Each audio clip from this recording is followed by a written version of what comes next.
Hi, Miranda. Welcome to the Integrative Health Coach Success Podcast. Hi, thank you so much for having me this morning. Yes, our pleasure. And before we started recording, I said, what time is it there? And it's 4:30 a.m. where you are. So we appreciate you getting up extra early to chat with us. And I'm looking forward to our conversation. So thanks for being here. Thank you so much. Yeah. If you would, could you share with our listeners a little bit about what you're currently doing with your IHP certification? And then we'll kind of talk a little bit about maybe what got you to the point where you did IHP and what you were doing before that. But what are you currently doing? Yeah, so I'm a personal trainer. So I've been a personal trainer for the last probably 7 years. And the certification has really helped me to be able to help women. Specifically, I do a lot of work with women in the PT industry, helping them a lot with the mindset and also a lot of those digestive issues that I found so many of my clients before I got into the course were struggling with. I really found that to really get through to transform someone's not just body, I really find the mind is something that is really, really important to then do a knock-on effect to someone's transformation. So my job is helping a lot of women with weight training specifically. That's where I've been doing it for years, very confident in it, do it myself, love it. But then just found that when I worked on my own mind and adapted these principles myself, I'm like, wow, everyone needs to learn about this and take it on to help with their transformation. So I'm doing my online course at the moment, the Raw and Fearless Project. So helping women anywhere in the world be able to achieve their dream version of themselves. That is, I think everyone's got this next best level that they can aim for, and to teach women to aim big, not just small, because I believe we can achieve so much. I'm a Pilates and yoga certified trainer as well. So I used to run my own studio, which I just currently sold to really focus in on my health coaching and to help more people around the world. Wow. That's, it's so important. I think mindset is one major thing that obviously IHP discusses, in the de-stress protocol and all of that. But from coaching clients for almost, 20 years now, I've seen such a huge shift with people when we address mindset. It's one of those things where it's, you kind of can get over plateaus with mindset shifts. You can kind of really help people along when they're at a roadblock. But what I love that you're doing is it's something that you address right off the bat. You have found it to be so effective that it's kind of your first stop with clients, which we're going to get into in just one second. I'm curious. So have you always been in the health and wellness space? Is it, was it just kind of a transition from, yoga, Pilates, personal training, and then to IHP? I guess going right back to where it all first started is me going through school. I was bullied quite a lot. So I wasn't always in the health and fitness industry at all. I guess I grew up a little bit sporty, but then as I grew and I got hormones and I guess transitioning to being a teenager, I gained a bit of weight, which is quite normal for children to gain that weight. My diet back in the day was just a typical Australian diet. We'd have a lot of sandwiches, cereal for breakfast and things like that. I just didn't have that education that I know back then. So I guess I grew up just because of the bullying. I was always a tall girl at school as well. I'm nearly 6 foot. So there was just things that made me not feel good enough. I'm a big animal lover and a bit of a country girl. So I ended up being a vet nurse for about 10 years after my education. And I just love helping animals. And then I found I was really struggling myself with my health. I kept gaining weight. And I just, again, that mindset, I hated what I saw in the mirror. I really struggled with body image. And it put me in a bit of a cycle with dieting and getting into all of the different programs out there, especially with the influence of social media, feeling like I had to change my body to feel good enough, to get skinny back in the day, as you'd call it. So I guess I wanted to change my body and I was like, how do I do this? So I reached out to a PT. And the first few years were me just trying to learn how to do things correctly, but lots and lots of failing.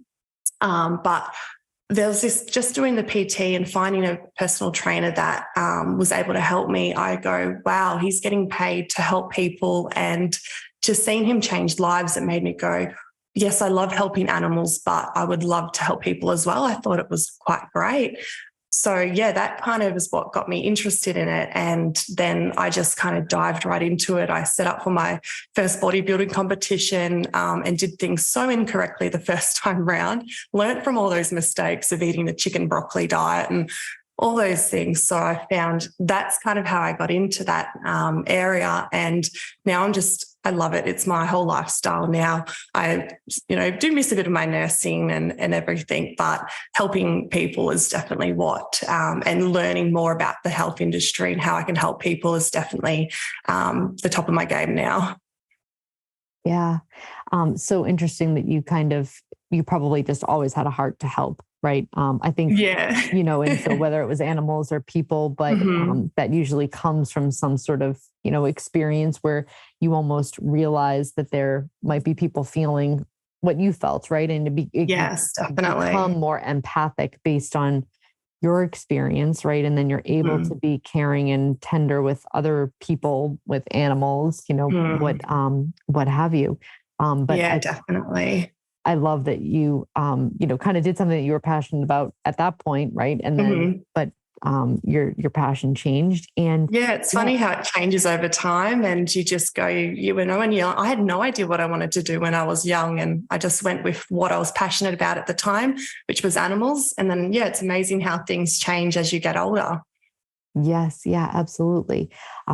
So what I would love to talk about next, because I believe that this is kind of such a big part of what sounds like it was part of your story, where you realized that it was your mindset that may have kind of been holding you back, is that it's kind of, you have a personal training background. So the importance of maybe working out, obviously IHP, eating healthy, but what you choose to address first with your mainly women clientele is mindset. And so tell us a little bit about this program and how it might look different than another program who say starts with, supplements or starts with something other than the way you're starting.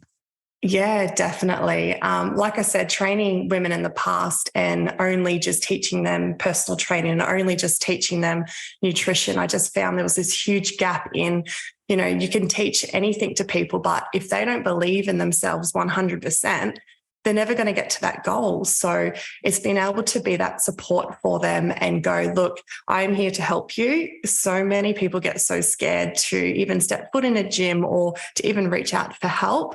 So it's been able to give them that support and go, look, let's just think about your biggest goal, aiming big. Like I said earlier, it's been able to teach women that they can achieve anything they set their mind to.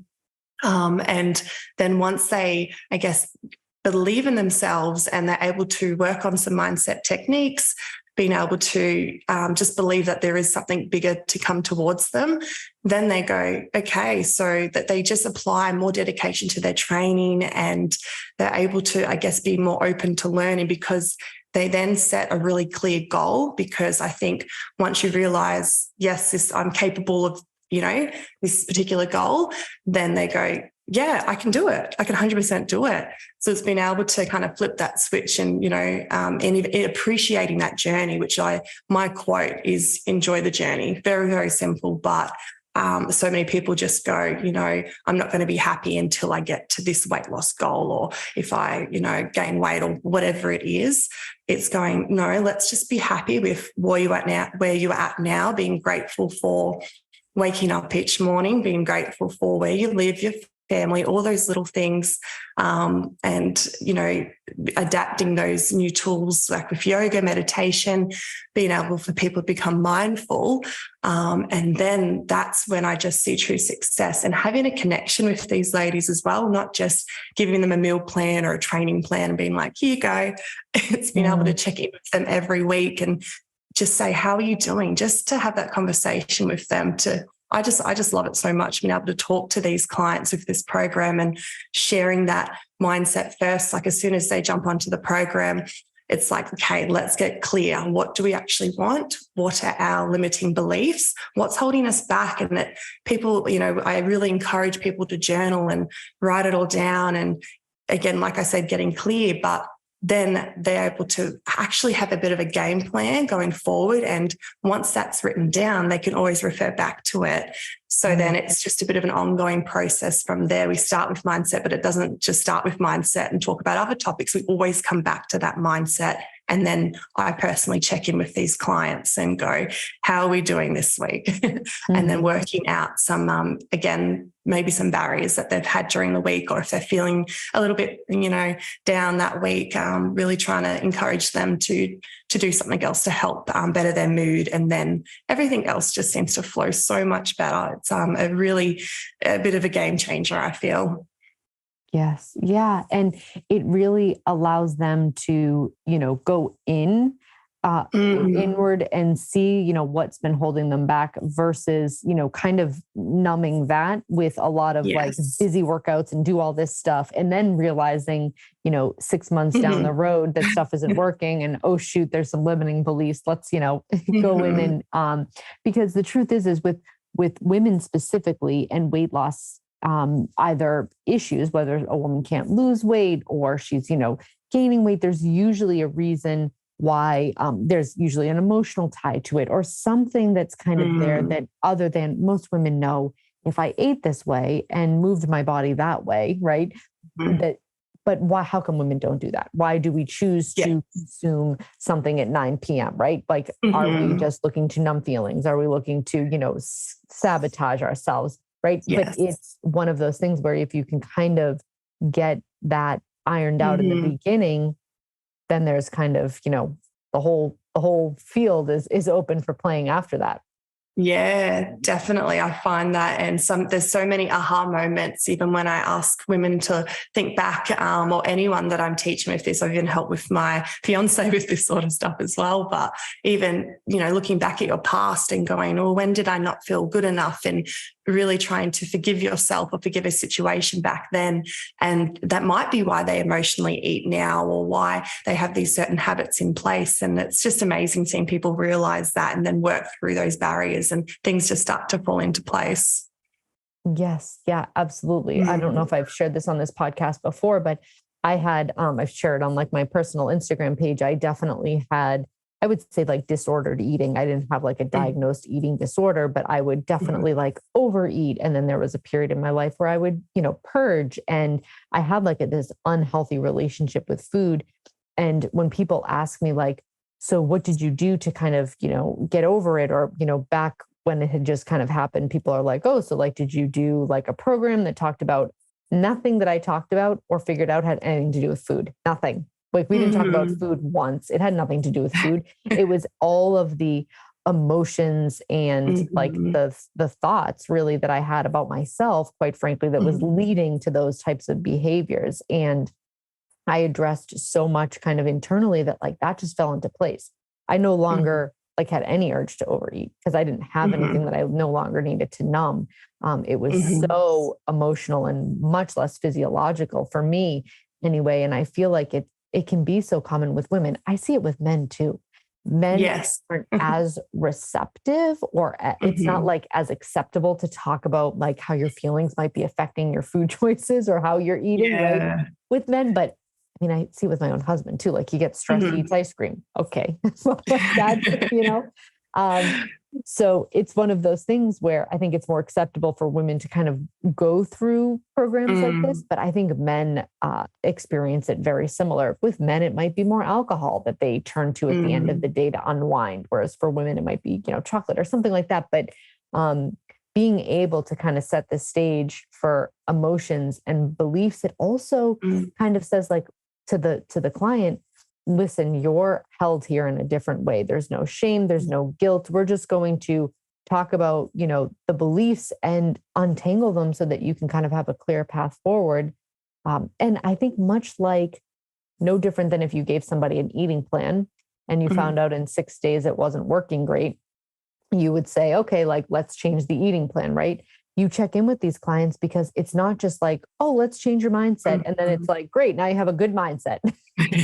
Like there's points where we slip back into our old patterns of thinking or our own self-doubt or our own, limiting beliefs where we kind of have to have a coach there to say, okay, remember, this is what we talked about. Do you find that? Do you find that there's kind of ebbs and flows? Oh, yeah. Definitely. I think we are always a work in progress, no matter what. We can never, I guess, set an end goal. That's the biggest thing. And like you said, with yourself, you personally had an experience with disordered eating. Like I was exactly the same.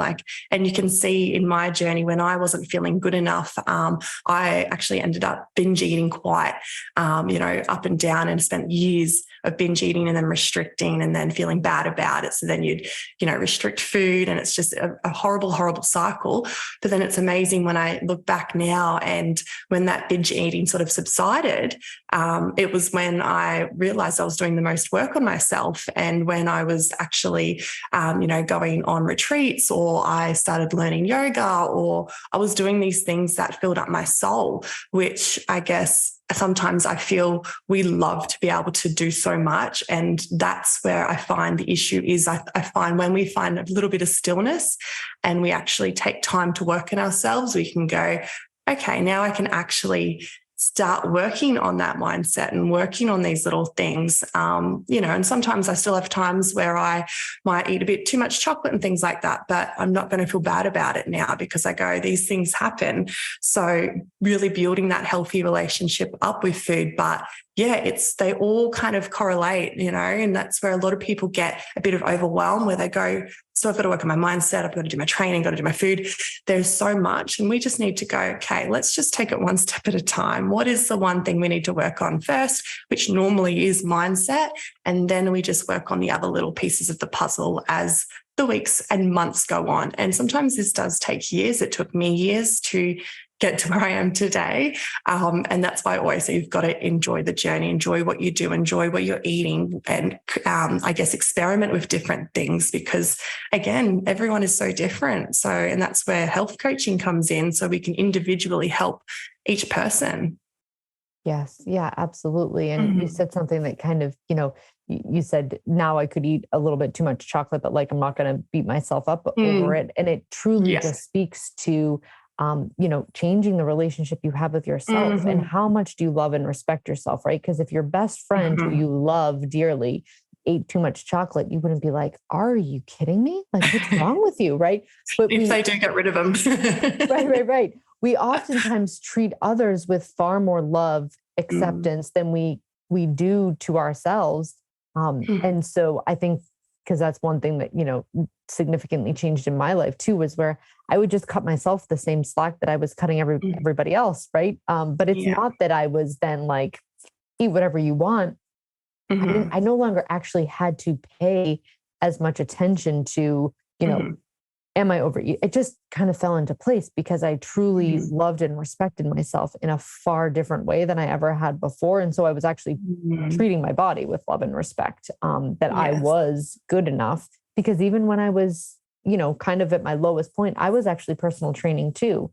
And here I was giving tons of advice, tons of support and love to all these clients. And at the end of the day, not treating myself the same way. And it wasn't until I shifted that.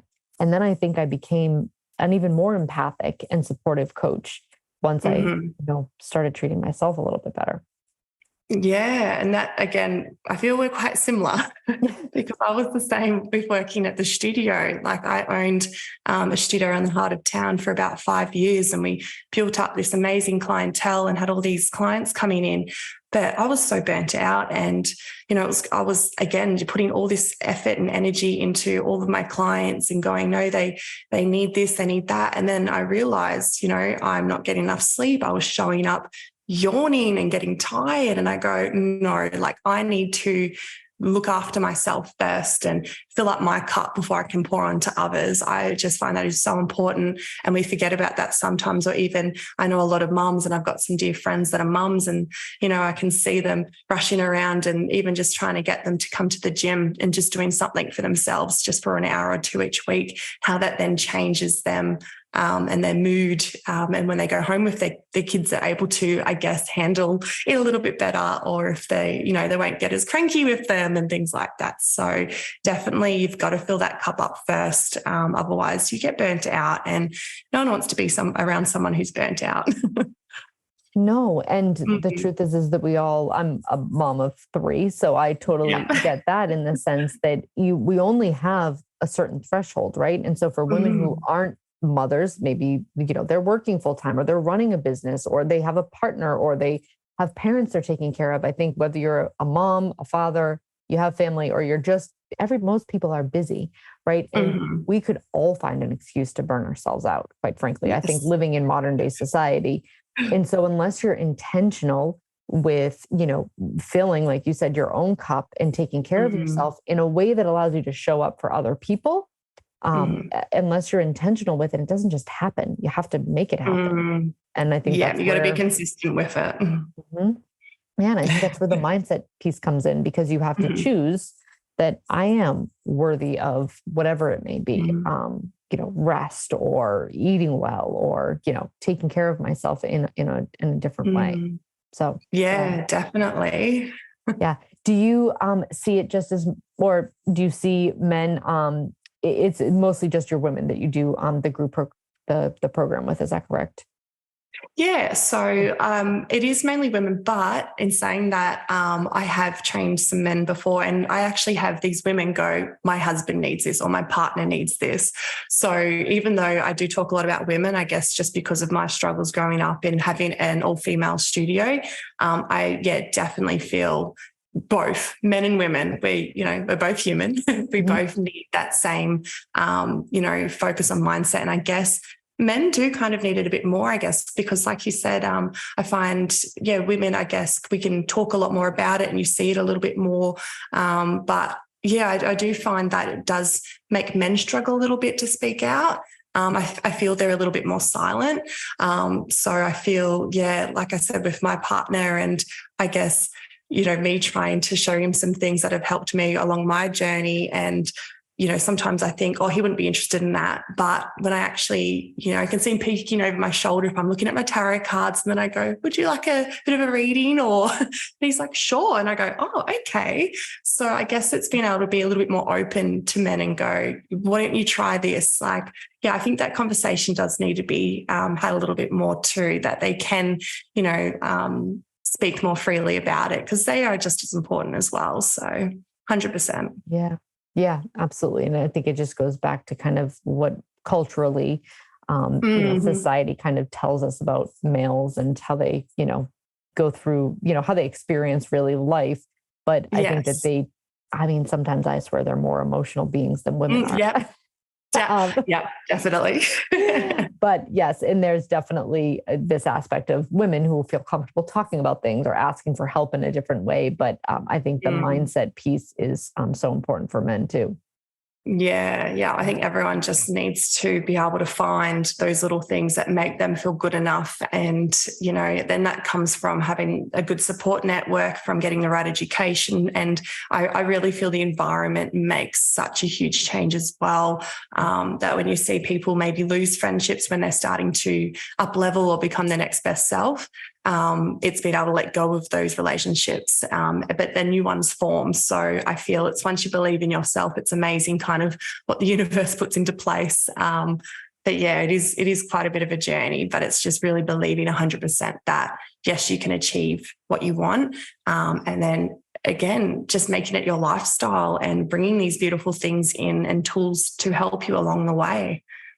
Yes, yeah, and you've mentioned the whole journey aspect, a few times, Mm. and I Mhm. believe too that like destination happiness is one of those things that it's kind of like this non-existent Mhm. shiny thing that people kind of think like if I just were to weigh, X amount of pounds and be able to fit into clothes like this, like I would feel happy. Or if Mhm. I could just, wear this bathing suit, or once I get to, X amount of, weight, I will feel this way. And it oftentimes isn't until we actually can love ourselves in the moment that our body's willing Mhm. to change. And I've seen Mhm. that with so many clients too. What's your experience with kind of the whole? My guess is if your slogan is enjoy the journey, you would agree. But do you find that one of the biggest hurdles that you have to get women past is the idea of they'll love themselves or they'll feel everything that you suggest they feel now, when they get to a certain point, and having them kind of get in that headspace at the moment. Yes. And I love that you just said that. I actually had a client come to me the other day for help. She actually had like the gastric band surgery. So she's her stomach's being smaller. She's lost about 50 kilos. And the saddest thing was, like, she spent all this money because she thought she'd be able to find happiness when she lost the weight. But she's like, I'm still that same person that I was when I was, before I got the surgery. So she's like, I've spent all this money, and that just goes to show that, she just went straight to the physical, what she looked like. But whereas if we got her started on this journey right from the get-go with focusing on the mindset and actually starting to work on these little things, and then even if she decided to have the surgery or not, but then I think you should be able to accept herself a bit more. But now we're kind of going backwards. So it's just amazing how now we're going, well, at least now she's reached out and saying, look, I need help. And that's sometimes the first step in going, no, this isn't right. I really need to have help in this area. But it is such a block, I guess, for people, whether, I think social media's got a lot to do with it as well, with, we're, again, just not feeling good enough as we scroll on our phones each day. So even my sister and my mum, like I have to catch them out on some things that they say, but it's just normal for them when they just go, oh, I feel fat today, and just things like that, being able to just change the way they talk to themselves and about themselves, because I guess what you say and what you think you attract. So when we start thinking about ourselves in, a healthy state, or in our best, living our best life, we can start acting like that person. We become that person, and everything kind of changes. So, it really saddens me the way that I find we talk about ourselves. But like I said, I've been there. I know what it feels like, and it does take time to push through that. But it just takes that consistent work. Yes. Yeah.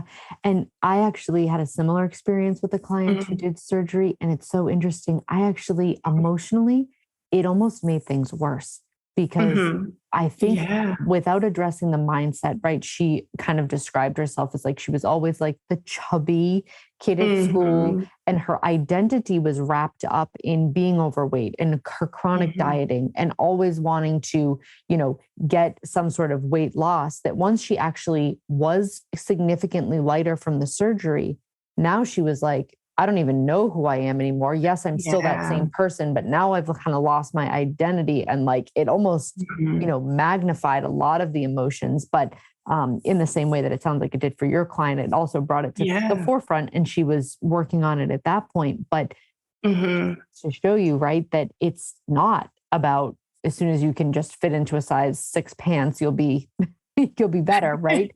It has so much more to do with just that.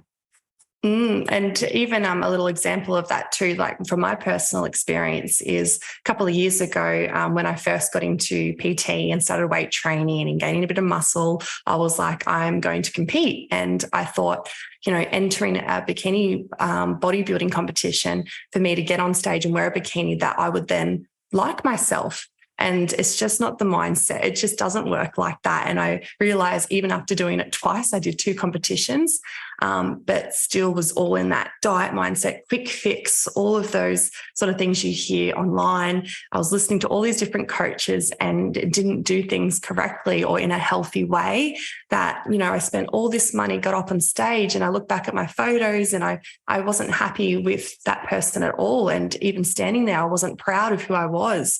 And that's why, like, it's amazing now. I've actually got another competition coming up in about 12 weeks.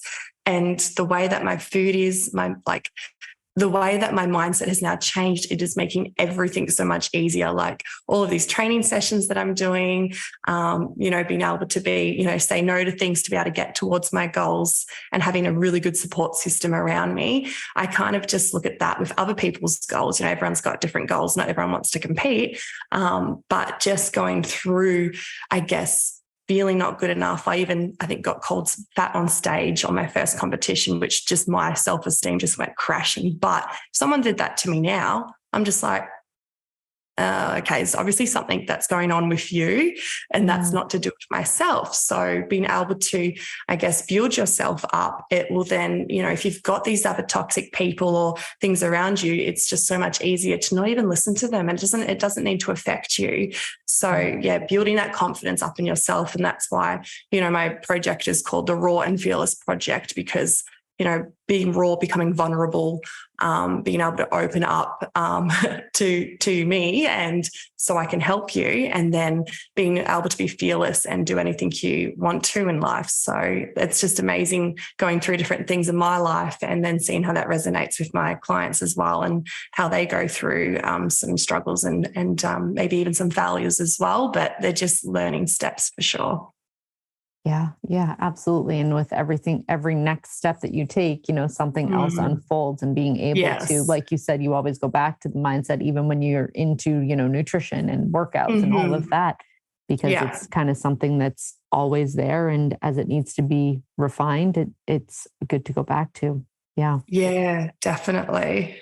If someone's listening and they want to kind of find out more, where are the places that you show up, social media or website or any of those places? Yeah, so I'm currently working on my new website at the moment, but I'm on Instagram sharing a lot about what I do and the project. So my Instagram is just my full name, which is Miranda Petts with 2 T's. So yeah, on there I've got all about the new project and how I'm helping people. And like I said, working on that mindset, food training, kind of a bit of everything, very holistic look into, I guess, my journey and how I help others as well. That's great. Thank you so much for being a guest on the Integrative Health Coach Success Podcast. This has been such a great interview, and I appreciate you being here. Oh, thank you so much. It's been a great chat. I could chat all morning, I think. Even though it's only 5:15 in the morning, but I know. Or you could go back to bed. No, just kidding. Yeah, I want to go back to bed. Thanks so much, Miranda. We'll talk soon. Thank you so much. Bye.